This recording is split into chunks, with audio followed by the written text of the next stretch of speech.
Cher Samuel, chers amis, merci de m'accueillir, merci d'accueillir la FNSEA et de donner la parole à vos aînés. Ça fait tout drôle de prononcer ces mots-là. Intervenant devant vous ce matin, je ressens une double émotion. Une première émotion, d'abord parce que Jérémy de Serles nous a fait une grosse frayeur il y a quelques jours et son petit cœur a été en alerte. Nous avons tous été en alerte. Jérémy, tu as eu une alerte. Le ciel t'a parlé. Il faut l'écouter. Jérémy, on t'aime, prends soin de toi, on a besoin de toi. Écoute-toi un petit peu et reviens-nous en pleine forme, vraiment.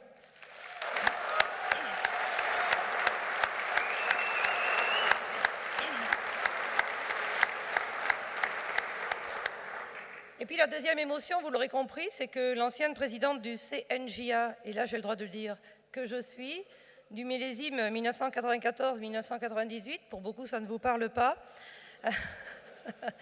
revient ici avec beaucoup de sensations retrouvées dès lors qu'on franchit la porte de votre congrès. Le CNJA reste, pour tous les responsables professionnels que nous sommes, un grand plaisir, un mandat extrêmement particulier où l'on apprend beaucoup, où l'on découvre, où l'on côtoie, mais un mandat aussi où on peut se permettre beaucoup de choses. Profitez-en. Savourez ces moments-là où vous savez allier les débats passionnés, prospectifs et l'ambiance studieuse et chaleureuse, et on la partage avec vous sur Twitter désormais, merci. Mais les JA cultivent ce secret-là, c'est une chance pour l'agriculture française. Merci vraiment de poursuivre ainsi cette tradition. Merci encore.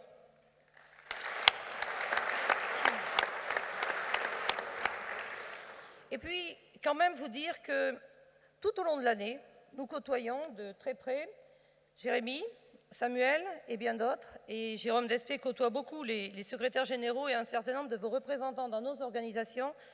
Et c'est un vrai plaisir de travailler ensemble. Nous avons des relations confiantes et constructives, et c'est extrêmement précieux dans le moment tourmenté que vit notre agriculture. Nous souhaitons garder cette connivence, cette complicité et cette proximité. Et le grand Samuel qui me regarde de sa hauteur sait qu'il sait aussi parfois manier très judicieusement l'humour. Merci à toi. Ensemble, nous serons plus forts pour affronter des moments compliqués et la crise aux multiples facteurs de notre agriculture. Crise économique avec volatilité des cours, concurrence exacerbée, distorsion de concurrence, coût du travail. Crise climatique avec des événements extrêmement violents et plus fréquents qui percutent nos chiffres d'affaires et nos revenus. Et nos entreprises n'ont pas de toit, nous sommes donc extrêmement vulnérables face à ces aléas. Crise sociale également avec des faillites et des abandons que nous devons accompagner avec empathie et lucidité en cherchant des solutions. Crise morale aussi, et nous devons parfois surmonter difficilement l'agriculture bashing qui a eu cours ces derniers temps, omniprésent, avec 85 émissions à charge en 2015, et pas seulement dans les médias, ce sont aussi nos voisins, nos amis qui nous interrogent. Et face à cette agriculture bashing, nous avons décidé de redresser la tête et de ne plus céder ou subir. Mais c'est aussi une crise de confiance vis-à-vis des administrations. L'administration agricole, avec des retards historiques, l'héritage de M. Le Foll restera dans les annales, même si nous savons que les services déconcentrés se sont pleinement mobilisés et sont eux aussi très souvent très inquiets pour la suite des événements sur la gestion du dossier PAC. Crise de confiance aussi vis-à-vis des institutions et des politiques auprès d'une campagne électorale présidentielle qui restera dans les annales, tant la violence et les attaques ont tué le débat de fond. Ensemble, nous sommes plus forts pour surmonter le pessimisme ambiant et pour relever les défis, car les jeunes ont le mordant et l'impatience qui permettent de booster les débats et d'oser de nouvelles orientations parfois décapantes. Oser le renouveau pour notre agriculture, oser le renouveau agricole, sans nier le besoin d'accompagnement ciblé de chacun de nos collègues. Voilà les liens qui nous unissent dans l'action quotidienne. Alors en France, c'est l'heure du renouveau, tout le monde le dit. Eh oui, nouveau président, nouveau gouvernement, nouveau Premier ministre, nouveaux députés bientôt, nouveaux interlocuteurs, tout est nouveau. Même les modes de fonctionnement sont nouveaux et nous le sentons. Les repères bougent à vive allure et nous devons nous aussi changer nos logiciels et adopter le mode start-up. C'est notre état d'esprit pour aller vite à l'essentiel et réformer, simplifier, accélérer. Accélérer nos processus de décision, accélérer notre réactivité, adapter notre vie interne à ces nouveaux enjeux pour rester des interlocuteurs crédibles, pour rester le syndicalisme de solution au moment où certains s'interrogent sur l'intérêt des corps intermédiaires. À nous d'afficher cet esprit réformiste pour être incontournable aux yeux de ceux qui dirigent aujourd'hui. À l'évidence, le monde bouge très vite. Changement climatique, volatilité, révolution numérique, économie du partage, participation crescendo de la société civile dans tous les débats, aspirations nouvelles des agriculteurs. Indéniablement, ces changements additionnés ne supportent pas les attitudes de repli, érigées en solution par les marchands de peur et alimentant populisme et démagogie dont usent et abusent souvent nos opposants syndicaux. Nous savons déjà que ce sera le contexte dur et virulent de la prochaine campagne Chambre d'agriculture que nous conduirons ensemble, la main dans la main. Les élections politiques nous ont montré la violence, la virulence parfois de certains débats. Nous devrons être solides dans nos convictions et dans nos propositions pour faire preuve d'audace créatrice. L'audace créative, comme dans votre rapport d'orientation de Dunkerque qui fera date, sur l'engagement dans la gestion des risques, vous avez eu raison de regarder avec lucidité ce nouveau contexte. Bravo pour avoir identifié et énoncé clairement l'ensemble des risques auxquels sont exposées les entreprises agricoles. J'ai apprécié ce chapitre-là, identifiant l'ensemble de façon très pragmatique. C'est une analyse très intéressante et qui nous met devant une responsabilité, être capable demain de piloter nos entreprises en situation d'aléa. La nouvelle donne, c'est volatilité et imprévisibilité. On ne sait pas où, on ne sait pas quand, mais la volatilité et le risque nous guident, qui impactent fortement à la fois nos chiffres d'affaires et nos revenus, mais aussi l'organisation et la stratégie de nos exploitations agricoles. La FNSEA partage pleinement cette vision d'une nécessité de former, prévenir, gérer, comme vous l'avez décrit dans votre document. Nous avons d'ailleurs proposé lors de notre première rencontre au ministre de l'Agriculture, M. Mézard, un package global pour accompagner ces risques nouveaux. Dans le package, il y a bien sûr, et ça a été dit par votre intervenante en bleu rond tout à l'heure, à investir dans la prévention. La prévention des risques, pour cela, nous utiliserons bien sûr les milliards de subventions, les millions de subventions du plan Macron, investir dans l'irrigation, la prévention du gel, la diversification en production alimentaire et énergétique qui amène des sécurisations dans les exploitations agricoles. Mais la prévention, c'est aussi la stabilité d'un cadre communautaire, j'y reviendrai tout à l'heure.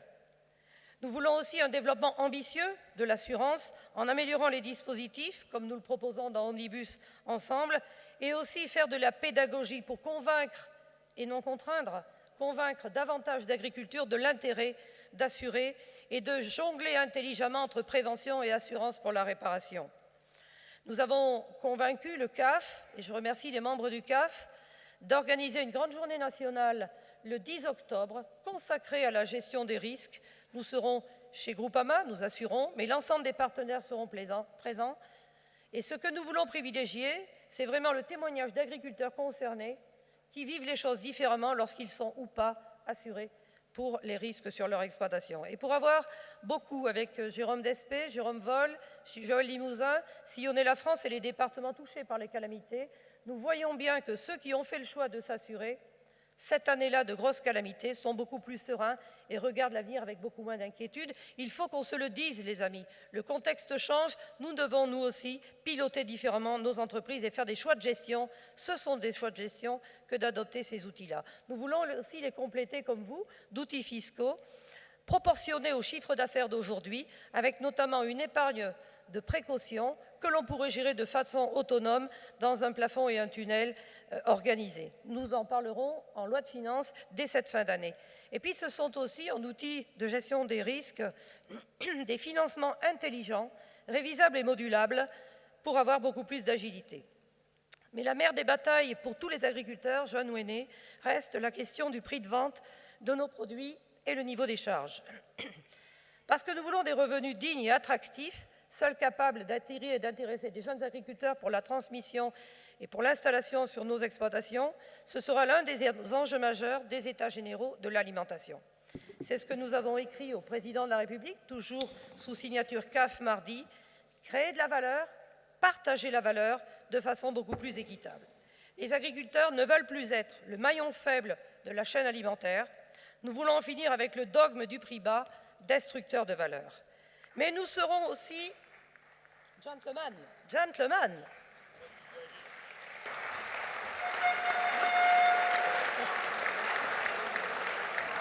Et Jérémy, très fair-play, qui me dit, c'est moi qui lui ai dit.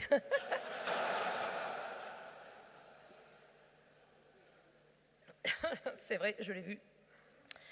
Nous voulons donc en finir avec le dogme du prix bas qui prévaut dans notre pays depuis trop longtemps et qui, rapport de l'Observatoire après rapport de l'Observatoire, confirme que beaucoup de producteurs vendent aujourd'hui en dessous du coût de production. Cela n'est pas acceptable. C'est ce que nos collègues dénoncent en ce moment dans les actions syndicales, que ce soit sur le prix du lait, que ce soit sur le prix ou l'origine des viandes de porc notamment aujourd'hui. Et c'est ce que nous porterons, retrouver du prix sur les marchés en dialoguant avec les consommateurs, en faisant des partenariats intelligents aussi avec nos industriels, privés et coopératifs, et s'il le faut, en révisant des éléments de la loi de modernisation de l'économie. Mais, et c'est un autre volet des États généraux de l'agriculture, nous serons aussi très vigilants, ce sera également un combat syndical à conduire, sur le volet qualitatif, où nous ne supportons plus l'agriculture bashing permanent sur l'alimentation, alors que partout dans le monde, l'alimentation à la française est reconnue pour sa sécurité alimentaire, comme par exemple par la présidente de l'OMS qui est venue pour la Journée mondiale de la santé à Rungis, ou par tous ceux qui achètent avec envie nos produits et saluent la gastronomie française, alors qu'en France, en permanence, on nous fait croire qu'on peut s'empoisonner en se mettant à table, et l'agriculture et le food bashing sont permanents. Ça suffit, c'est à nous de parler de ce que nous savons faire.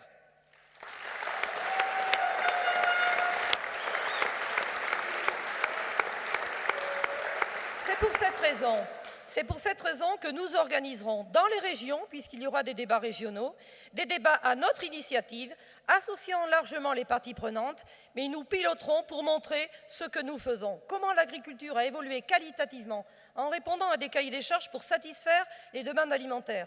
Plus de bio, plus de labels rouges, plus de circuits courts, plus de signes officiels de qualité, plus de ventes directes, plus de réponses aussi en approvisionnement de proximité, en lien avec les entreprises et les chambres d'agriculture. Nous l'avons fait. Alors à nous de le dire et non pas nous laisser dicter en permanence par ceux qui pensent pour nous et qui souvent pensent contre nous.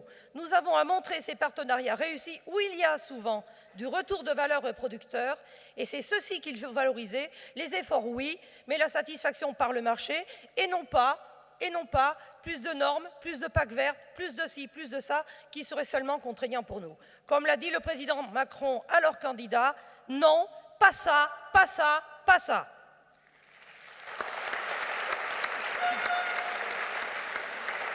Ce que nous proposons à la FNSEA, et il y a ici des représentants des parties prenantes, et je le dis devant eux, c'est un double pacte économique et sociétal. Économique parce que nous voulons plus de retour économique aux producteurs pour avoir des revenus et des capacités d'investissement pour moderniser nos exploitations, nos entreprises et répondre aux nouveaux besoins. C'est seulement de cette façon que nous y arriverons. Plus de transparence aussi, c'est le volet sociétal, capable de répondre à ces attentes de transparence, d'origine, sanitaire, traçabilité, bien-être animal, mais je le dis tout net, plus vert, c'est plus cher. Plus vert, c'est plus cher, et nous irons le promouvoir. Nous serons également très offensifs sur la loi de simplification et le droit à l'erreur. Ce sont des mots qui résonnent positivement aux oreilles des agriculteurs, qui croulent sous les contraintes, délais, doublons en tout genre. C'est le moment de faire le grand déballage des inepties accumulées depuis des années et de faire le Big Bang de la réglementation avec deux mots d'ordre, simplification, harmonisation, et un leitmotiv en forme de slogan, marché unique, règle unique. Toute la réglementation européenne, rien que la réglementation européenne, et pas plus. Et le Coréna aura du boulot, mais nous serons présents dans ce Coréna. Alors l'Europe, justement, parlons-en. Nous en avions fait le thème central de notre rapport à Brest. Vous l'avez aussi beaucoup traité aujourd'hui. Nous avons attaché, très en amont des élections et dans les débats, il fallait être courageux à l'époque, notre attachement à l'Europe. Et comme l'avait écrit Xavier Belin dans son livre, nous réclamons une Europe qui nous soutienne, nous guide, et protège l'acte de production. Les agriculteurs ont été les premiers, pendant des décennies, les plus fidèles soutiens de la construction européenne. Il nous faut reconstruire la confiance, redonner du sens et de la visibilité au projet européen. Nous voulons plus et mieux d'Europe, et ce n'est pas vain de le répéter quand nous mesurons les effets désastreux pour l'Europe et pour la Grande-Bretagne, les effets désastreux du Brexit. Les défis de l'Union européenne sont nombreux, c'est pourquoi, face aux replis nationaux qui tentent certains, nous proposons davantage de convergence des politiques économiques, fiscales, sociales, environnementales, un budget européen renforcé où la PAC ne sera pas la variable d'ajustement, une Union européenne qui s'affirme et protège sur la scène internationale, une Europe moins technocratique et plus politique. Dans cet effort de consolidation, la PAC peut continuer à être le ciment de l'édifice à condition qu'un véritable projet agricole européen émerge autour de 3 idées forces: efficacité économique et compétitivité, durabilité et résilience, avec des outils rénovés que vous avez développés dans votre rapport. Débat aussi autour de l'actif agricole, et nous poursuivrons les débats engagés ensemble sur le statut de l'agriculteur actif, présenté conjointement à FNSEA lors de notre congrès, avec le bon tempo, j'ai entendu la question, en suivant les calendriers à la fois français et les calendriers européens. En conclusion, je vous dirai, sans nostalgie, mais avec malice, qu'en lisant vos propositions sur la PAC, j'ai l'impression de revivre le congrès de Charleville-Mézières en 1997, il y a 20 ans, où nous avions été jugés trop audacieux, voire irréalistes. Une fois de plus, et seuls les amateurs de rugby me comprendront, vous avez fait un open-under avec vos propositions. Vous avez lancé très haut, très loin. C'est la règle de jeu entre nos organisations FNSEA, JA, combinant l'audace créative et la gestion de terrain. C'est ensemble que nous bâtirons la stratégie gagnante en Europe et en France, car nous savons qu'ensemble, nous pouvons beaucoup. Nous avons une responsabilité de syndicat majoritaire, que nous souhaitons rester, une responsabilité partagée et avec gravité et solennité. Et dans l'esprit de ce que nous avons entendu la semaine dernière, j'ose le dire devant vous, les jeunes agriculteurs, nous voulons « Make our agriculture great again ».